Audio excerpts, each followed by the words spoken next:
Hello, good morning to all. हम आज की कक्षा में चर्चा करेंगे हमारी कहानी प्रेमपुत्र के विषय में। प्रेमपुत्र कहानी मुंशी प्रेमचंद द्वारा लिखी गई है। इसके प्रश्नोत्तरों का पीडीएफ आपको प्राप्त हो रहा होगा। प्रश्नोत्तरों पर चर्चा करने से पहले हम ये जान लेते हैं कि कहानी है क्या। प्रेमचंद को हिंदी कथा साहित्य का सम्राट माना जाता है। प्रेमचंद किसी परिचय के मोहताज नहीं। भारत में हिंदी जानने वाले प्रत्येक बच्चे को प्रेमचंद का नाम पता है। प्रेमचंद की कहानियों में समाज का आम से आम वर्ग, किसान,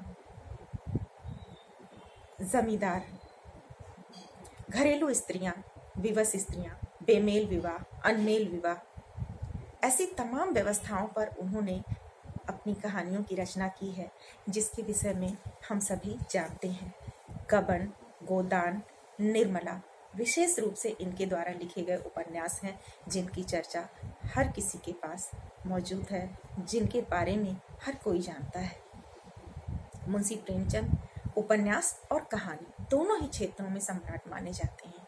उनके जैसे कथानक पर लिखना किसी भी राइटर के लिए, किसी भी साहित्यकार के लिए सरल नहीं होता है। पुत्र प्रेम कहानी में उन्होंने मानवीय संवेदनाओं को उजागर किया है।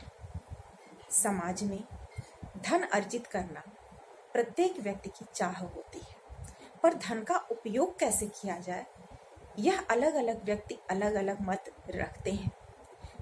और इसी बात को लेकर के कि धन का मूल्य है या मानव जीवन का मूल्य है, हम धन का लोभ किस हद तक करें, इन सभी विषयों को समेटते हुए उन्होंने ये कहानी लिखी है, जिसमें अंततोगत्वा मानवीय संवेदनाओं की विजय होती है, मानवता की विजय होती है।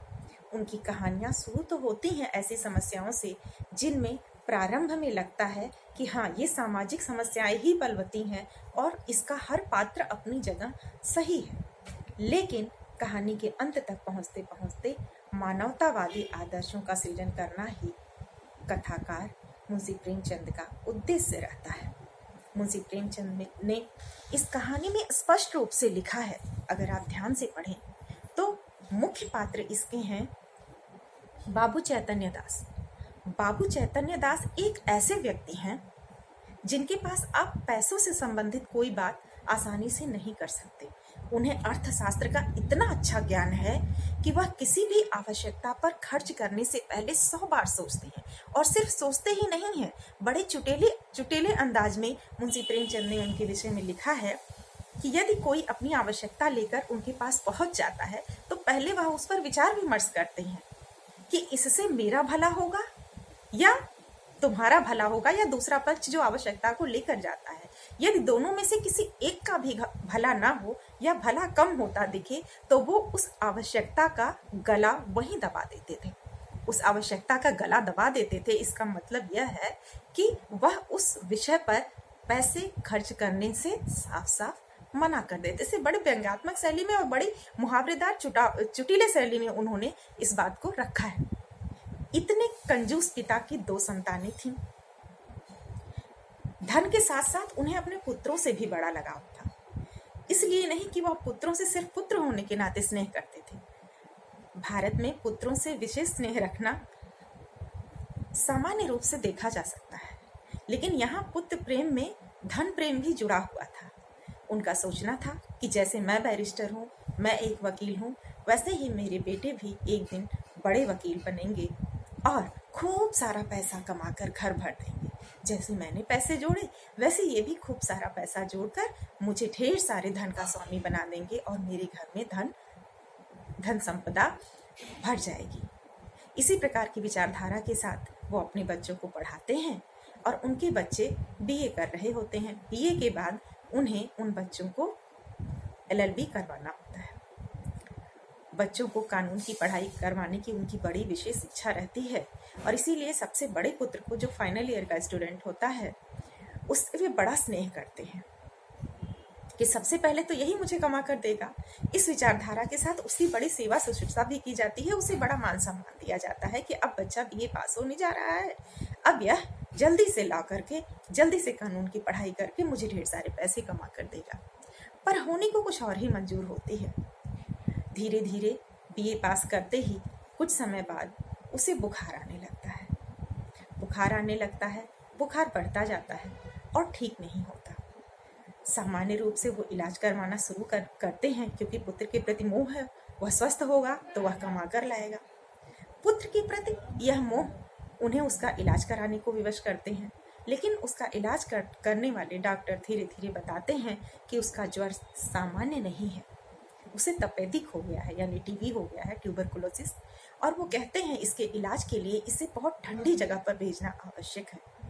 यदि आप इसे इटली भेज दें और यह वर्ष भर तक वहाँ रहे तो वहाँ के सेनेटोरियम में जाकर इसका तपेदिक ठीक हो सकता है। यह सुनते ही वो सन्न हो जाते हैं और कहते हैं, क्या इसका मतलब यह जल्दी स्वस्थ नहीं हो सकेगा? इसका जीवन तो बेकार समझो। उनका पुत्र मुंह तुरंत बदल जाता है और उनकी आस दूसरे बेटे पर चली जाती है कि अब तो इसका जीवन बेकार हो गया, यह मुझे कमा कर देगा नहीं, तो क्यों ना पैसे दूसरे बेटे पर लगाए जाए जो उससे एक ही साल पीछे था, द्वितीय वर्ष का स्टूडेंट था। अब द्वितीय वर्ष वाले स्टूडेंट्स को, उस विद्यार्थी को, उस पुत्र पर उन्होंने ज़्यादा ध्यान देना शुरू किया और इसके इलाज में ये सोचकर कमी कर दी कि अब तो ये बचेगा नहीं।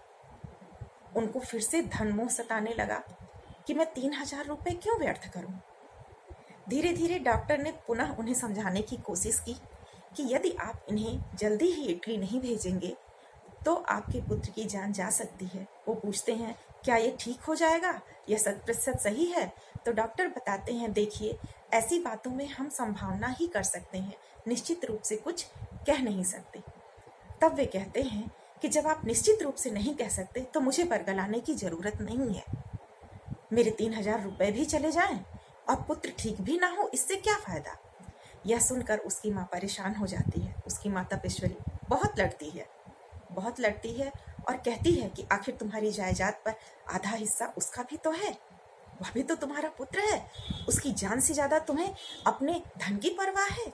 तुम्हारे पास 2-2 गांवों की इतनी जमीन जायदाद है, तुम्हारे पास बैंकों में रुपए पड़े हैं। क्या तुम 3,000 का प्रबंध अपने पुत्र की जान बचाने के लिए नहीं कर सकते? उसे इटली नहीं भेज सकते? वे बड़े प्यार से अपने पत्नी को समझाते हैं, क्या कहती हो, बच्चों की सी बातें करती हो? अरे इटली में कोई संजीवनी बूटी रखी है क्या, जो वहां जाते ही तुम्हारा पुत्र ठीक हो जाएगा?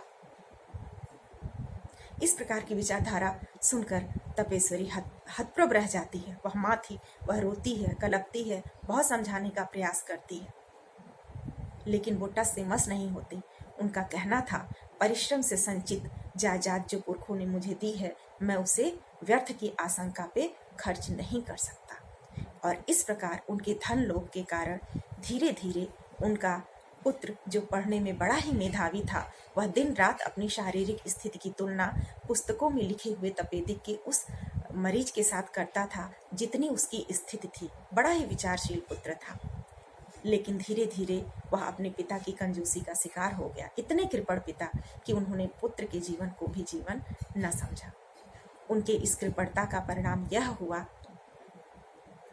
कि जब उन्होंने पैसे का प्रबंध किया तो उस पैसे से उसका इलाज कराने के लिए इटली ना भेजकर दूसरे बेटे का तब तक फाइनल ईयर हो गया, उसको इंग्लैंड भेज दिया लॉ की डिग्री लेने, और पहले पुत्र को बचाने के लिए इटली नहीं भेजा। कुछ ही दिनों पश्चात जैसे ही छोटा बेटा इंग्लैंड गया पढ़ने के, उसके कुछ ही दिन बाद प्रभुदास की, यानी उस बेटे की जिसे तपेदिक था, उसकी मृत्यु हो जाती है। उसकी मृत्यु हो जाती है।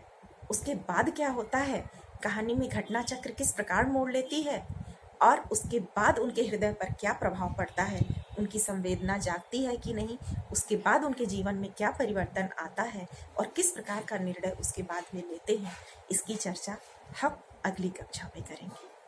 तब तक के लिए